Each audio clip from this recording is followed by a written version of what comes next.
அதிகம் படித்தவங்களில் கூட கெட்டவங்க நிறைய பேர் இருக்கிறாங்க. அவங்க தந்திரங்கள் செஞ்சே பிழைப்பு நடத்துகிறாங்க. அதனால் நல்லதோ கெட்டதோ காக்கா ஒட்டகம் மாதிரி தப்பு செய்ய வேண்டாம் அப்படின்னு முட்டாள் ஒட்டகம் அப்படிங்கிற கதையை சஞ்சீவகன் சொல்ல ஆரம்பிக்குது. ஒரு நகரத்தில் சாகரதத்தன் அப்படிங்கிற ஒரு வியாபாரி இருக்கிறான். அவன் வேற வேற நகரங்களுக்கு போய் வியாபாரம் பண்ண விரும்புகிறான்.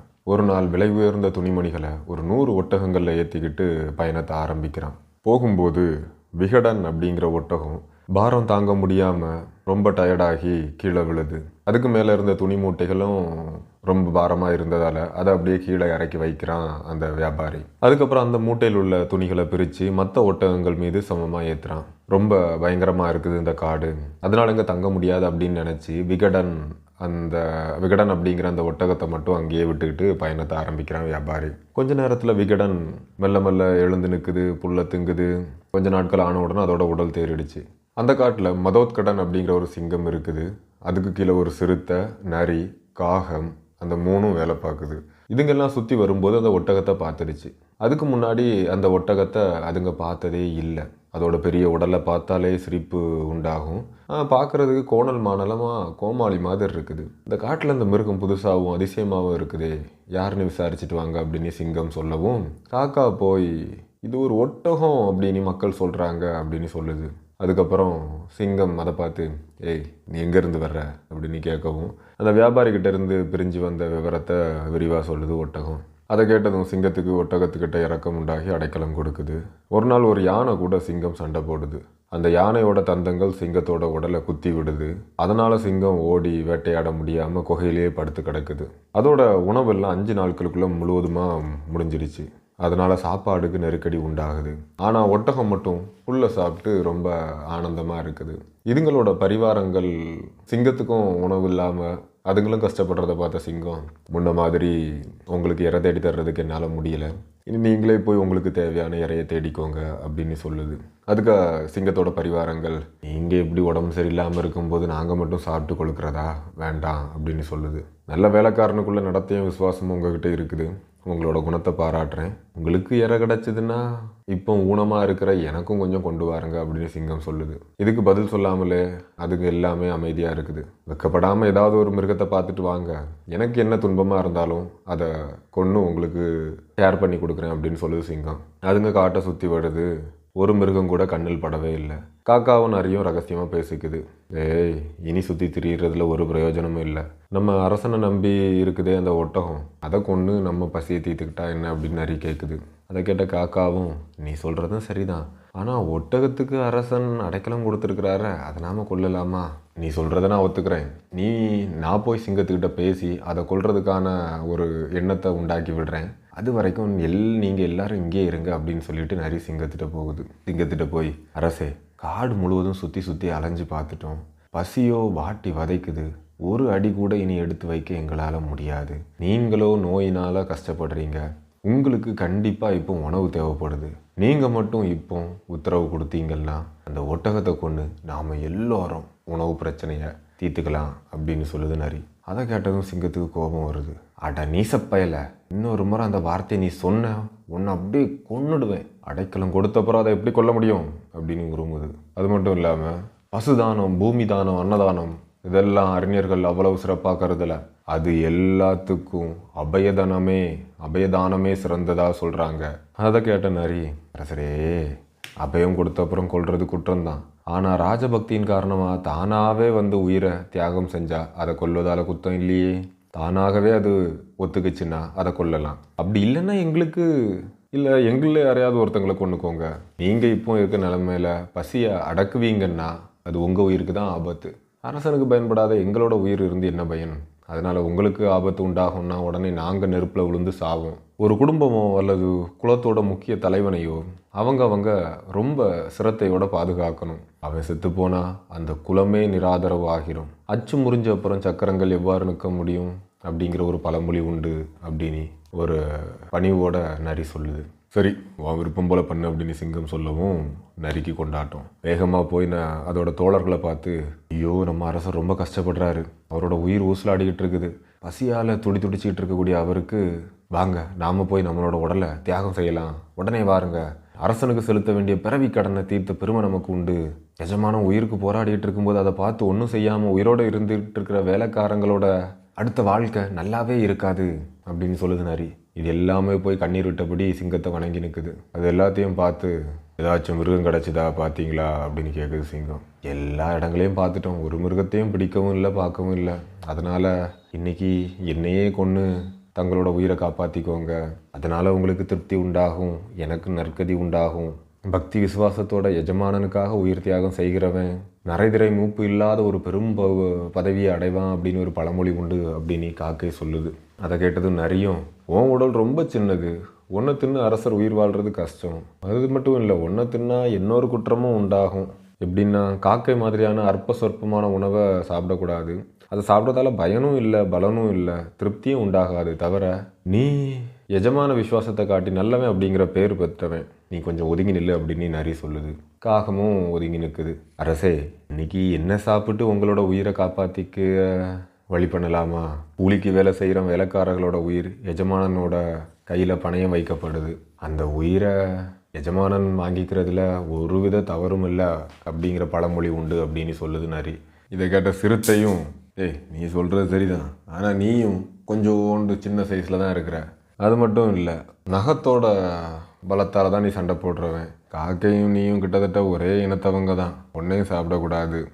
ஒரு பழமொழி சொல்கிறது மாதிரி தான், உயிர் போகக்கூடிய நிலைமை உண்டானாலும் சாப்பிட தகாததை அறிவாளி சாப்பிட்றது இல்லை, அப்படி சாப்பிட்டா இம்மையும் மறுமையும் அவனுக்கு கிடைக்காது. நீயும் உன்னோட விசுவாசத்தை காட்டிட்ட, நல்ல குடும்பத்தில் பிறந்தவங்க அரசனை மகிழ்விக்கிறதுல அதிசயம் ஒன்றும் இல்லை, ஆரம்பத்துலேருந்தே கடைசி வரைக்கும் எப்போதுமே அவங்களோட கண்ணியம் குறையாது, நீ தூரப்போ, நான் எஜமானனை திருப்தி செய்கிறேன். இப்படி சொன்னதும் நிறைய விலகி நின்று சிறுத்தை சிங்கத்தை வணங்கி தன்னை சாப்பிட்டுக்கும்படி அப்படி சொல்லுது. இது எல்லாத்தையும் அங்கேருந்து ஒட்டகம் பார்த்துக்கிட்டு இருக்குது. ஆனால் யாரையுமே சிங்கமும் கொள்ளலை. சரி, இந்த சமயத்துக்கு ஏற்றதுபடி நானும் பேசுகிறேன், அவங்க என்னோட வார்த்தையும் எப்படியாவது மறுத்து தான் பேசுவாங்க அப்படின்னு சொல்லிட்டு இதுவரைக்கும் ஒவ்வொருத்தராக சொன்ன அதே மாதிரி ஒட்டகமும் போய், சிறுத்தை நீ சொல்கிறது சரிதான், ஆனால் நீயும் நகத்தை உபயோகிக்கிறவன் தான், அதனால் ஒன்றும் எப்படி எஜமானர் கொண்டு தங்க முடியும், அதனால் விலகி நில்லு, நானும் அரசர்கிட்ட இதையே சொல்கிறேன் அப்படின்னு சொல்லுது ஒட்டகம். சிறுத்தை விலகி நிற்குது. அரசே, அவங்க 3 வாரம் சாப்பிட தகாதவங்க தான், ஆனால் என்ன தின்னு நீங்கள் உயிர் வாழலாம், எனக்கு நற்கதி கிடைக்கும் அப்படின்னு சொல்லுது. ஒட்டகம் இப்படி சொன்னது தான் தாமதம். உடனே சிங்கத்தோட உத்தரவுப்படி சிறுத்தையும் நரியும் ஒட்டகத்து மீது பாஞ்சி அதோட வயிற்றை கிழிக்குது. காக்கா அதோட கண்ணை பிடுங்கி திங்குது. ஒட்டகம் செத்து போகுது. பசியால் வாடிக்கிட்டு இருந்த சிங்கம், சிறுத்தை, நரி, காகம் எல்லாம் கொஞ்சம் கூட மிச்சம் வைக்காம தின்னு தீக்குது.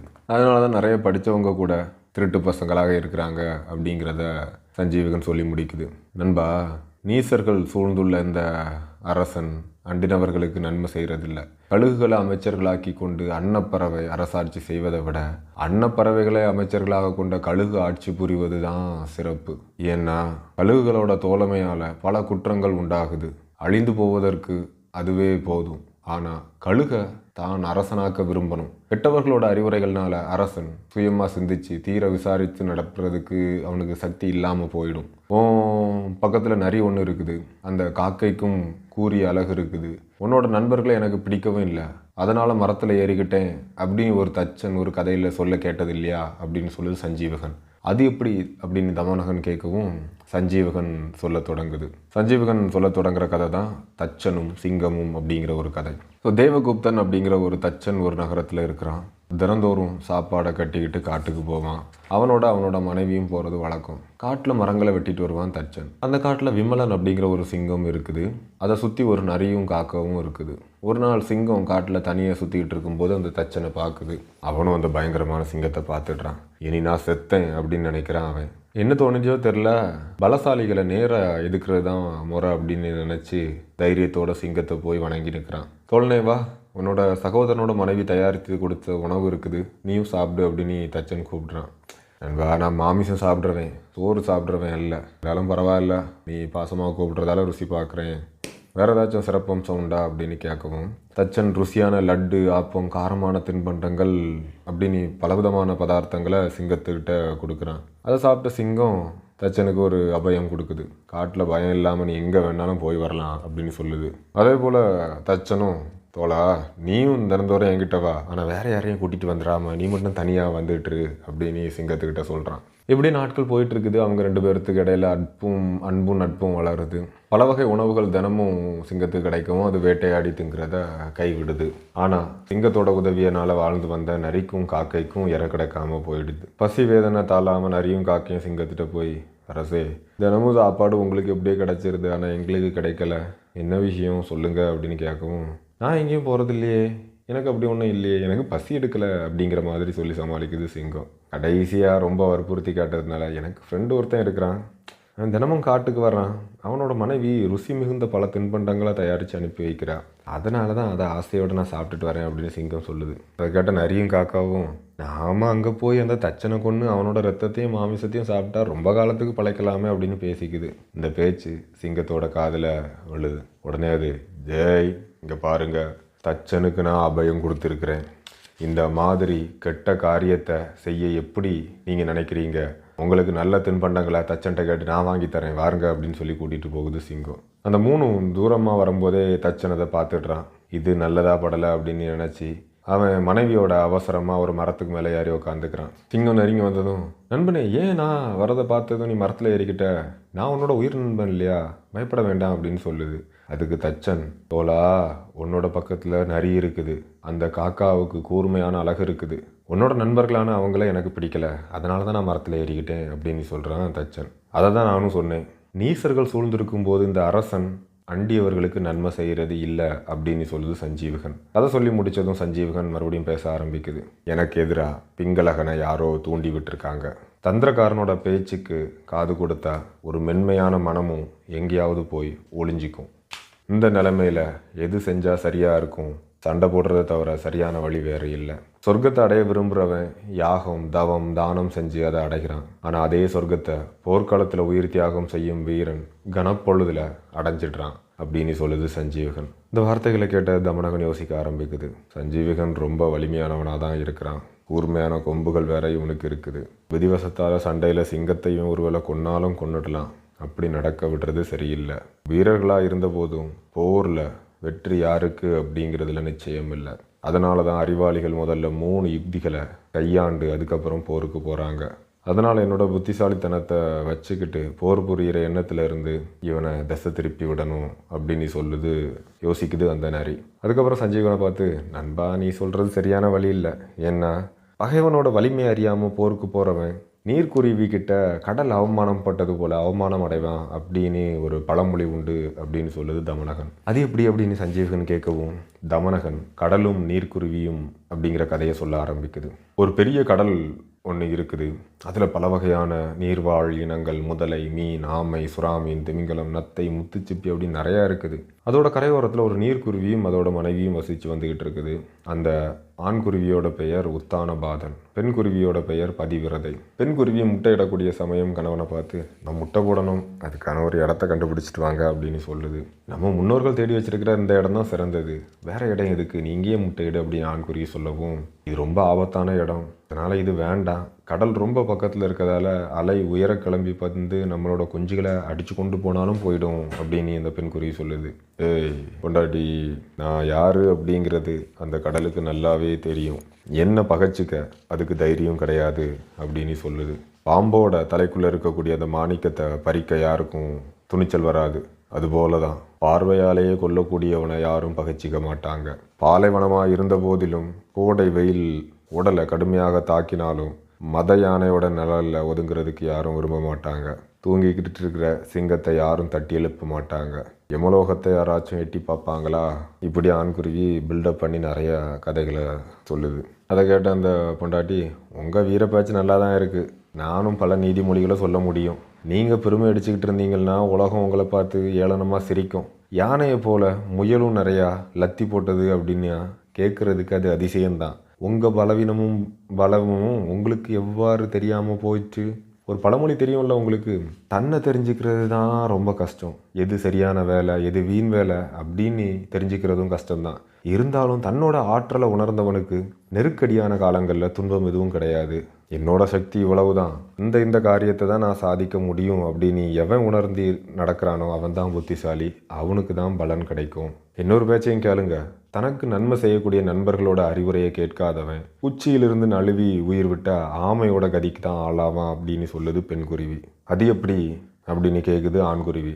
பெண்குருவி ஆமையும் வாத்தும் அப்படிங்கிற கதையை சொல்ல ஆரம்பிக்குது. சம்புகிரீவன் அப்படிங்கிற ஒரு ஆமை ஒரு ஏரியில் வசித்து வந்துகிட்டு இருக்குது. அந்த ஆமைக்கு சங்கடகன் விகடன் அப்படிங்கிற 2 வாத்துக்கள் நண்பர்களாக இருக்காங்க. அங்கே ஒரு 12 வருஷம் மழை இல்லாமல் போகுது. அதனால் அந்த ஏரியில் நீர் வற்றி போகுது. அந்த வாத்துக்கள் 2க்கும் ஒரு யோசனை தோணுது. சரி, வேறு ஏதாவது ஏரி குளத்துக்கு நம்ம பறந்து போயிடலாம் சரி அப்படின்னு யோசித்து அந்த சம்புகிரீவன் கிட்ட விடை வாங்கிக்கிறதுக்காக அவங்கக்கிட்ட போகுது.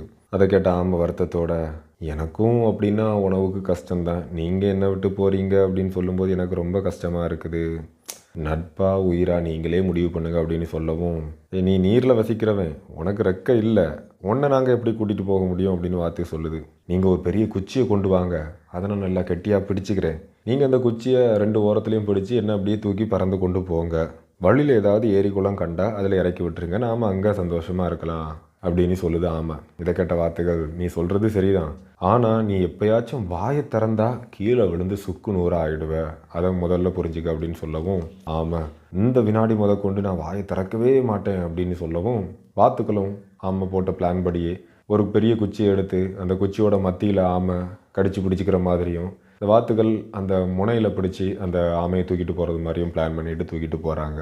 பறந்துட்டு போகிறத கீழே இருக்கக்கூடிய மக்கள், இது என்ன வண்டி இழுக்கிறது மாதிரி எதையோ இழுத்துட்டு இந்த பறவைகள் பறக்குதே அப்படின்னு சொல்லவும், அது அந்த ஆமையோட காதில் விழுது. அது கொஞ்சம் கூட கவனம் இல்லாமல் வாயை திறந்து இந்த மக்கள் என்ன சொல்கிறாங்க அப்படின்னு பேச ஆரம்பிக்குது. அவ்வளவுதான், அந்த முட்டாளாமை அந்த குச்சியிலிருந்து அப்படியே நழுவி தொப்புனி தரையில் விழுது. அங்கே நின்னவங்க அதை கூரான கத்தியை எடுத்து துண்டம் துண்டமாக வெட்டி அவங்களுக்குள்ளே பங்கிட்டுக்கிறாங்க. அது உண்மைதான், தனக்கு நன்மை செய்கிற நண்பனோட பேச்சை கேட்காதவன் அப்படின்னு சொல்லி அந்த பெண்குருவி தொடர்ந்து சொல்லுது. வருமுன் காப்பவனும் சமயோசித புத்தி உள்ளவனும் நன்மை அடைவார்கள், விதியை நொந்து கொள்கிறவன் அழிந்து விடுவான் அப்படின்னு சொல்லுது அந்த பெண்குருவி. அது எப்படி அப்படின்னு ஆண்குருவி கேட்கவும், பெண்குருவி 3 மீன்கள் அப்படிங்கிற ஒரு கதையை சொல்ல ஆரம்பிக்குது.